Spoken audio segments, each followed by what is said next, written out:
Coach Burns, thanks for joining us at Women's Basketball Media Day. First off, with practice starting up, what have you seen on the court so far? Well, I think everybody has a different approach to it. We just came off the recruiting road and only have had 3 days. So we've got 3 days of practice in. 7 of our 12 didn't play college basketball a year ago. So we have the next 30 days to get in the lab and get it going. Now, can you give me the reason why the NCAA started, practice a week early this year? It was a proposal that came out of the SEC, initially introduced, as far as I know, from people that were playing in preseason NIT, Coaches for Cancer. There's so many preseason type events that it was giving people who had an opportunity whose start date wasn't November the 12th. It was giving everybody essentially 30 practice days within a span of 40 days. That's how it started and evolved to this. I think at the end of this year, there'll be a lot of different opinions as to whether or not it's successful. You lose a great guard combination in Davis and Morris. How do you plan on replacing those leaders? Well, I think the first thing you say is you do not.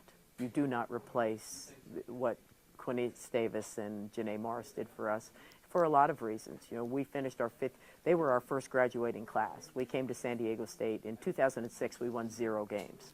I remember that specifically. That was 0 conference games. 4 years later, they graduate on time and they go to a Sweet 16. I say that because they were on the floor from the second they arrived on campus, for better or for worse. I used to tell them they were the best player for both teams. But the experience level gained when you're building a program, you get to reap the rewards, obviously, when they get older. We have great seniors in Coco Davis, Paris Johnson, and Jessica Bradley, and we will lean on them so heavily. But we're going to be different. You can't replace 170 steals. You can't replace the things that they did. Big teaching month for us, and we'll be a work in progress probably right up until conference time. Talk a little bit about Paris Johnson, a 3-time MWC selection. What does she bring to the table for you? Well, it's an important year for Paris, and I would say both Paris and Jessica Bradley are returning starters from a Sweet 16 team, anchoring our front line. Consistency, double-doubles. We've got to have that paint presence, but Paris has been wonderful to coach. She hasn't been a problem from day one. She goes hard at it. It's shocking to me that we're talking about Paris being a senior, actually. I'm proud of her. I'm excited for her, and I believe she's going to have a fabulous year. Talk about some freshmen and sophomores, some of these underclassmen that you'll be counting on to maybe make immediate impacts. Well, again, 7 of our 12 are brand new for all kinds of reasons. We had 2 medical red shirts, so 2 people coming off ACL surgery. We had 2 transfer red shirts, and so probably the first newcomer I would speak to is Courtney Clements.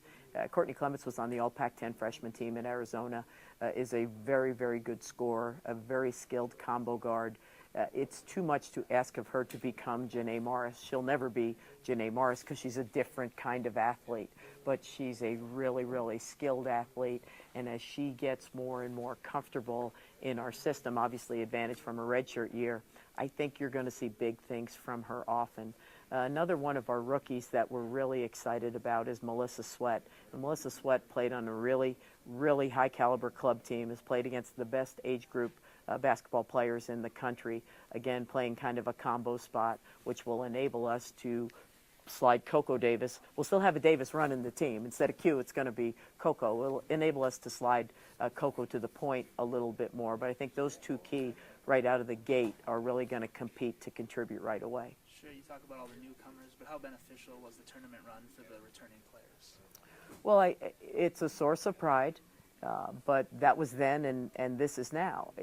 Confidence is going to be huge, and they've been there. So we will really, really lean on their experience. They've got to be great leaders. They've got to be great teachers. It's not just the 4 coaches that are with them every day, and they've been that. They've been terrific in the summer.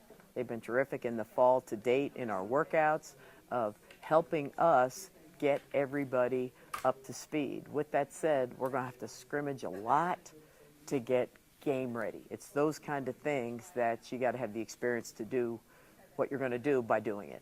Before scrimmaging, or after scrimmaging rather, you got the non-conference schedule, and what excites you about this slate of games? Might be our hardest ever anywhere I've been, especially relative to what we graduated. Open up right out of the gate with the preseason top 15 team with UCLA at home in Viejas Arena.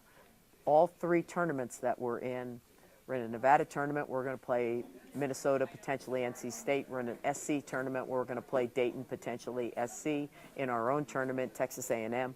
All of these people, 8 of our 12 non-conference games played in the tournament last year. So right from jump, we're going to get a big barometer of where we are and really be prepared for conference play and for postseason play. And then you get into Mountain West Conference play, and is it true you really can't take a night off?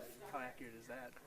Well, I think it is. You know, we're the 7th RPI league in the country, and, you know, it's interesting as just finishing my 5th year, I remember going from my 2nd year to my 3rd year, and our team was really upset because I believe we were kept at the same place in the preseason.